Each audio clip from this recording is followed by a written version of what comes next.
when Yo MTv Raps debuted, especially our show during the day, there was no Queens cable like that.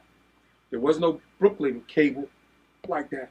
There was no the Bronx. Bronx had pieces of cable vision, but not MTV. MTV, remember, was born in 1980, and even in 1988 and 89, where we came around, cable still hadn't permeated the boroughs because it was a political thing. It had a lot to do. That's why we're all going to pay homage to our good friend Ralph McDaniels this Sunday at his 35th anniversary of videomusicbox. Yes. Because he was definitely our pioneer, our mentor, our foundation for us to get to the Yo MTv Raps stage. That's what I said, we got to play the history. Because a lot of times we dismiss history and we think because where we are today, this is where we arrived. It's not what happened. So in the beginning, when we first started doing those shows, I used to have to tape it for Ed and give him a copy. Because he didn't have cable. Was that beta or VHS? Oh, that was VHS. Beta was for the people in Westbury. Okay. I lived in Newcastle. Okay. So, we used to pass them VHSs around. All right. But I did that because he didn't have access. Then at a certain point, he got it. And he started taping them. But the thing was, we weren't popular in New York City. Ralph owned that because Ralph was in all the boroughs because it wasn't a cable channel. It was on UHF. So we used to have to stand there, and I stopped using UHF once we had cable in 1977. Okay. That's when we became connected. Right. So we had MTV from the beginning.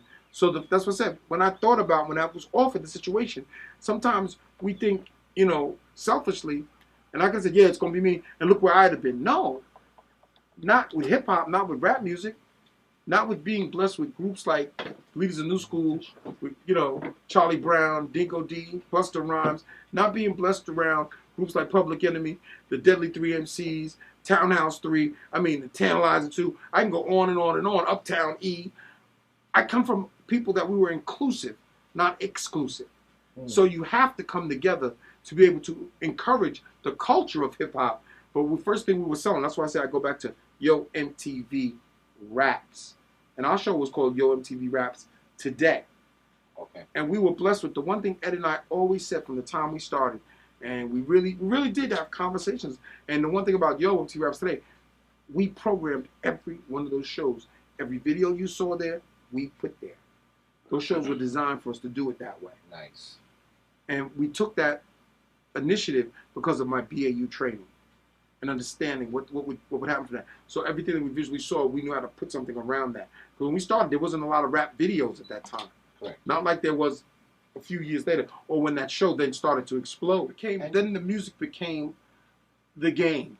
And it was never about the game. When we started, it was about the exposure and getting an opportunity for your voice to be heard for the first time on this format that they had no idea what it was going to do. Then we went on to become an international hit. Yes. Which, that's what I said. Ed and I would leave New York and were treated like we were royalty. We could stand next to Mandela and they're like, oh, Ed and Dre. Hey, and there's Mandela. You're treated like you're royalty here too, my brother. Well, no. This is a blessing here. Home is always a blessing. Absolutely. Okay. Absolutely. We actually spread the culture. We are the Alan Freed of music when it came to video, rap music / hip hop culture. We did.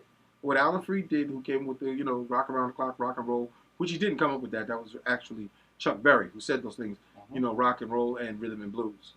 We did that. We also were the first hip hop morning show ever in the country on Hot 97. First, there was no Breakfast Club before that. There was no I respect the gentleman's name. And what's his name over at Hot 97. We built those houses. Power 105 we built from the bottom up. I built it from the morning and in the evening. And the first late night rap talk show. Nice. That was #1. Done that. Nice. I'm a builder. I'm like a carpenter. I like to walk around and I grab some wood and I can make a chair. And then you can sit in it. It's not going to fall. So it's funny how it's dismissed now. Like, oh, well, back, we don't really remember that. So people come up to you all the time. Oh, Dre, what about the roll call? Yeah. And we got dismissed because then this other era came in with Star and Buck Wild. And I always tried to talk to Star about this. I said, be careful of using hate to promote greatness. Because hate carries weight. Bring some love in the game, brother. And that's what I want to say today about everyone. We need to bring some more love in this game. in all the games, and maybe get rid of the word the game and start saying what it's about. I mean, God bless Aretha Franklin's on her deathbed, and that hurts me like it would be anybody else in rap and or hip hop. And look at the great strides we've made. Now, when we couldn't get a rap video played on VH1, you own it with every reality show that's the scourge of what we do. But I'm looking for somebody to actually go out there and start doing a show showing the positives. But then you could show the positives, you could deliver the positives, but if we don't support the positives, you get what we deal with now. And I'm watching what you guys are doing, and I'm like really impressed with that.